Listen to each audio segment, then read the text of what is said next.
Michael Jordan walked into the federal courtroom in downtown Chicago. His every step deliberate, measured. The air was thick with anticipation.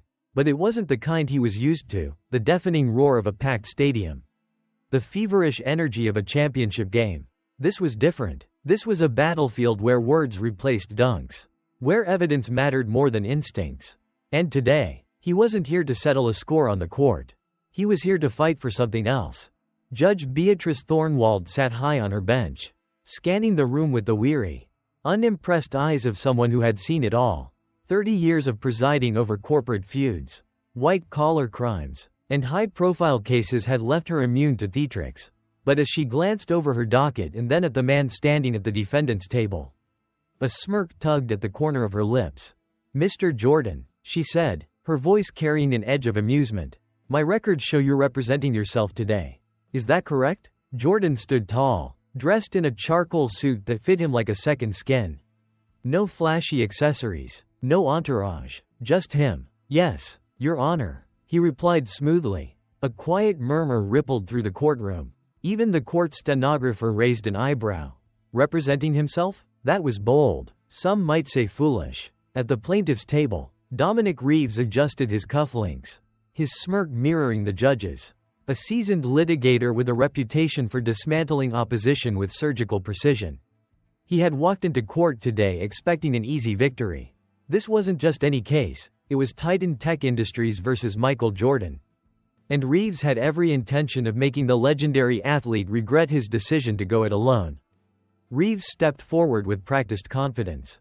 "Your Honor, this case is quite simple," he began. Titan Tech Industries developed a revolutionary sneaker technology, shock absorption mechanics never before seen in the sports industry. "We have the patents, we have the proof, and Mr. Jordan's new sneaker line? A blatant copy." Judge Thornwald nodded, flipping through the case files. "Thank you, Mr. Reeves. Mr. Jordan, your opening statement?" Jordan walked to the front of the courtroom, pulling a folded piece of paper from his pocket. As he unfolded it, a page slipped from his grasp, fluttering to the floor. A chuckle rose from the gallery. He crouched to pick it up. Slow, methodical. "I'm here," he began, his voice calm, steady, "because Titan Tech is trying to steal what my team created." He paused, scanning the room. Reeves crossed his arms, feigning disinterest. "The technology in question," Jordan continued, "is a product of innovation, not theft. And by the time this trial is over, I think that'll be clear." Judge Thornwald leaned back, watching him with mild amusement. "Mr. Jordan, this isn't a halftime pep talk. Do you have evidence to back your claims?" Jordan hesitated, flipping through his notes, momentarily losing his place. A few people laughed. Even the bailiff cracked a smile. Reeves turned to his client with a look of smug satisfaction. "This is going to be easier than I thought," he whispered. Jordan finally nodded. "I believe so, Your Honor." Thornwald sighed, rubbing her temples. "I suggest you get your case in order. Mr. Jordan, patent law isn't a game. And it's certainly not something you can wing." Reeves smirked. The reporters in the gallery scribbled notes, already crafting their headlines. "Michael Jordan, GOAT on the court. Amateur in the courtroom." In the back row, a young woman with sharp eyes and a notepad tapped her pen against her knee. Sophia Grant, Jordan's lead engineer, watched nervously as her boss fumbled through his first day in court. This wasn't how it was supposed to go. Judge Thornwald gestured toward Reeves. "Titan Tech, proceed with your case." Reeves signaled to his assistants, who wheeled in a cart stacked with neatly labeled evidence boxes. A digital presentation flickered to life on the courtroom screen. "As you can see," Reeves began, pointing to the first slide, "Titan Tech filed this patent nearly 2 years ago. Mr. Jordan's design appeared months later, virtually identical." Judge Thornwald studied the side-by-side comparisons, nodding. Jordan, meanwhile, remained oddly calm, his expression unreadable. "Mr. Jordan," she asked, "are you even paying attention?" Jordan looked up, his gaze unwavering. "Always, Your Honor." Something about his tone made Thornwald pause. There was no arrogance, no desperation, just quiet certainty. And for the first time that morning, she wondered, what was he up to? 6 months earlier, the lab hummed with energy. Bright LEDs reflected off polished metal surfaces as Leah Chen, Michael Jordan's chief engineer, hunched over a prototype sneaker, adjusting the sensors embedded in its sole. Jordan stood beside her, arms crossed, watching the data scroll across a nearby monitor. Moment of truth, Leah muttered, tapping her tablet. A robotic foot pressurized into the sneaker, simulating an athlete's stride. The numbers shifted. Impact absorption, optimal. Energy return, unmatched. A 30% reduction in knee stress. Jordan let out a low whistle. That's it, Leah nodded, adjusting her glasses. We just changed the game. This was more than just another sneaker. It was a revolution in sportswear, a technology that could extend careers, prevent injuries, redefine athletic performance, and it was theirs, or so they thought. The following week, Titan Tech Industries came knocking. Victor Hammond, the company's smooth-talking CEO, arrived at Jordan's facility flanked by 2 assistants, both armed with tablets, a polished figure in a navy suit. Hammond moved through the lab like a shark in still waters, his eyes scanning, calculating. Leah crossed her arms. I don't like this. Jordan glanced at her. Relax. No, you don't get it, she whispered. Titan Tech doesn't innovate, they steal. Every major breakthrough they've put out in the last 5 years? Stolen from smaller companies that couldn't fight back. Jordan considered this, but the deal was too big to ignore. If Titan Tech came on board, they'd have the resources to bring the new shoe to the masses overnight. It was a risk, but one he was willing to take. Let's hear them out, he said. The meeting took place behind closed doors. No cameras, no recording devices, just Jordan, Hammond, and a blueprint spread across the conference table. Hammond leaned in, fingers tracing the sleek design. Impressive. Jordan nodded. Game-changing. Hammond smiled. Potentially. But big ideas need big partners. Titan Tech has the infrastructure to make this global. Mass production, advanced distribution. We bring this to market together. And we all win. Jordan studied him. So what's the offer? Hammond leaned back. Let's start with a full evaluation. Our R&D team will assess the tech, and then we'll talk numbers.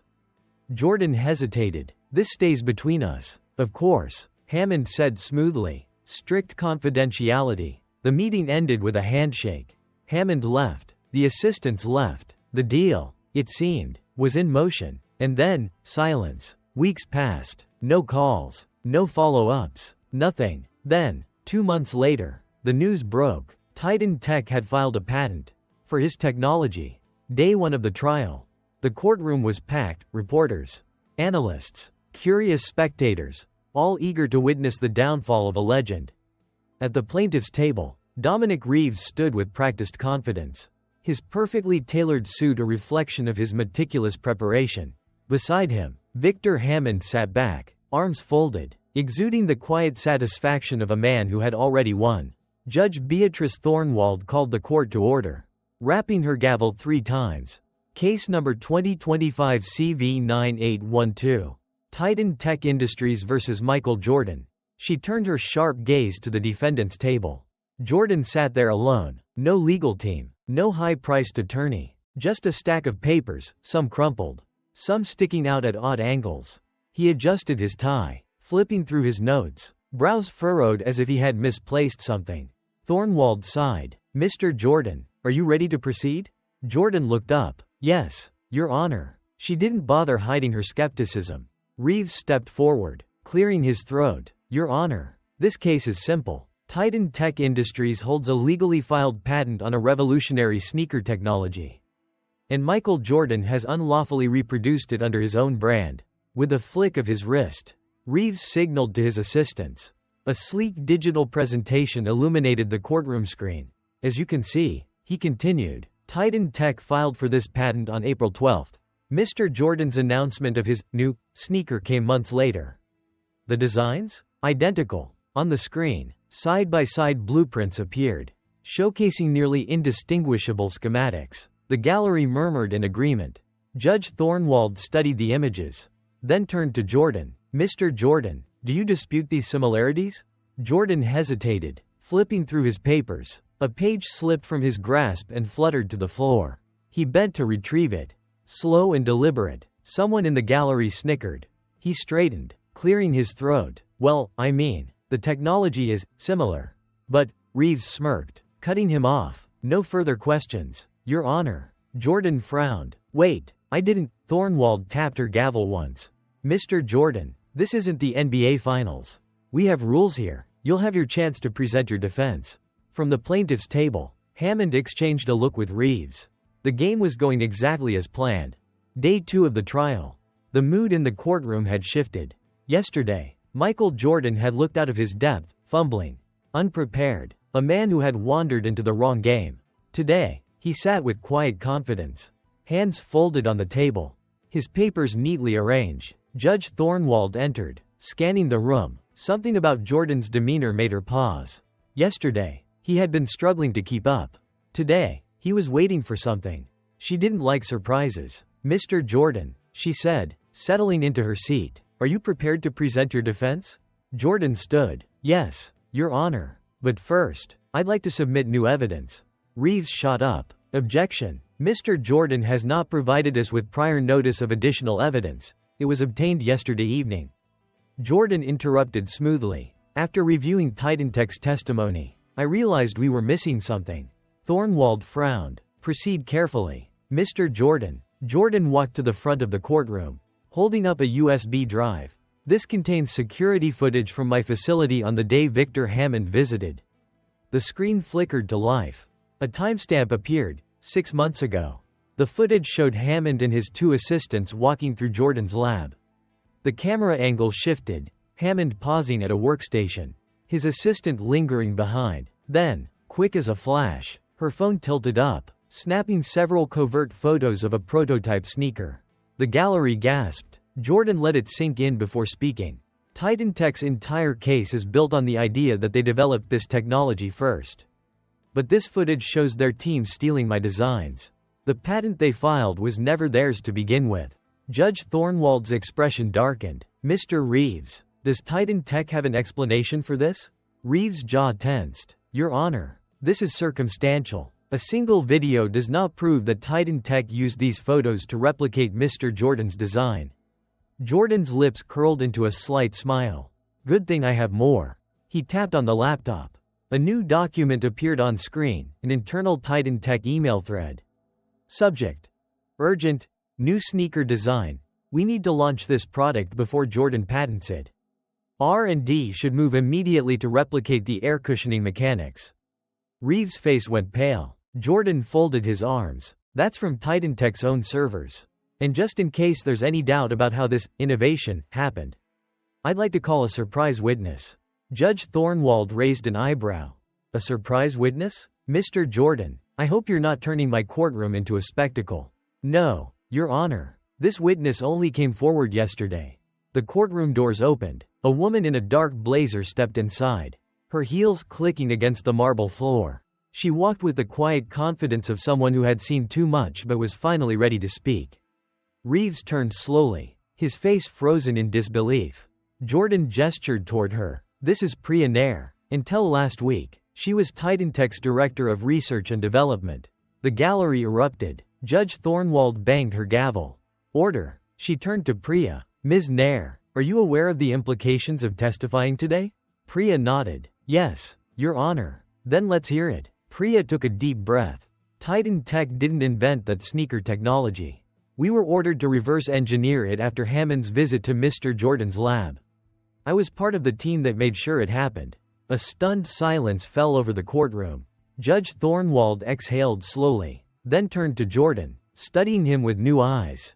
Yesterday, she thought he was naive. Today, she realized she had underestimated him.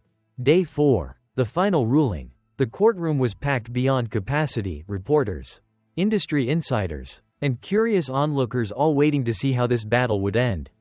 The once cocky Victor Hammond now sat rigid at the plaintiff's table.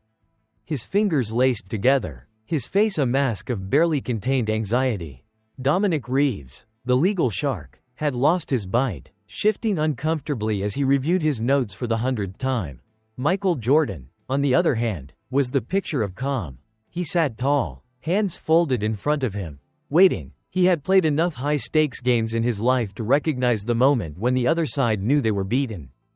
Judge Thornwald entered, her black robes swaying as she took her seat. She adjusted her glasses and scanned the room. The weight of this decision was evident on her face. But there was something else, something new. Respect. She tapped her gavel. Court is now in session. The air was thick with anticipation as she cleared her throat and began. This court has carefully reviewed all presented evidence, including video surveillance, internal company communications, and witness testimony. The findings are clear. Titan Tech Industries engaged in industrial espionage, knowingly stealing intellectual property from Mr. Jordan's team and fraudulently attempting to patent technology that was not theirs to claim. A murmur rippled through the gallery. Hammond swallowed hard. Reeves' jaw tightened. Judge Thornwald continued, her voice sharp as steel. As a result, this court rules as follows. Titan Tech's patent is hereby invalidated and stricken from the record. Titan Tech is banned from developing, producing, or profiting from this stolen technology for a period of 5 years under Section 47B of the Patent Protection Act. Mr. Jordan is awarded $20 million in damages. The courtroom erupted. Reporters scrambled for their phones. Camera shutters clicked at a frantic pace. Jordan remained seated, exhaling slowly. He wasn't one for outward displays. But inside, he felt the rush of a game-winning buzzer beater. Across the room, Hammond sat motionless, his career crumbling before him. Titan Tech had built its empire on the illusion of innovation. That illusion had just shattered.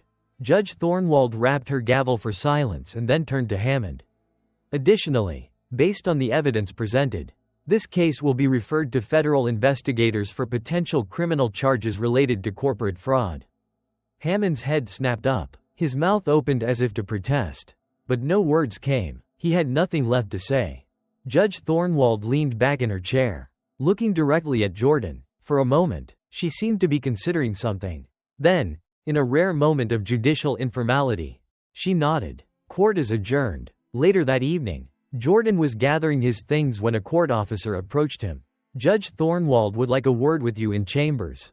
Jordan nodded, following the officer to a private room lined with books and framed certificates. Judge Thornwald stood by the window, hands clasped behind her back. You surprised me, Mr. Jordan. Jordan smirked. Not the first time I've done that. She turned to face him, shaking her head with a small, knowing smile. I underestimated you. Thought you were just another overconfident celebrity walking into a courtroom unprepared. I was wrong. Jordan chuckled. Happens to the best of them. Thornwald exhaled. You didn't just beat them in court. You outmaneuvered them from the start. That wasn't just skill, that was strategy. Jordan shrugged. Sometimes, you have to go out on the court yourself. Can't always rely on a team to take the last shot. Thornwald nodded, almost amused. Spoken like a champion. She extended her hand. He shook it. Congratulations, Mr. Jordan, she said. This wasn't just a win. This was a statement. Jordan gave her a small, confident grin. That's the only way I play. And with that, he walked out, stepping into a future where no one would ever again doubt that Michael Jordan was more than just a legend on the court. He was a force to be reckoned with in any arena.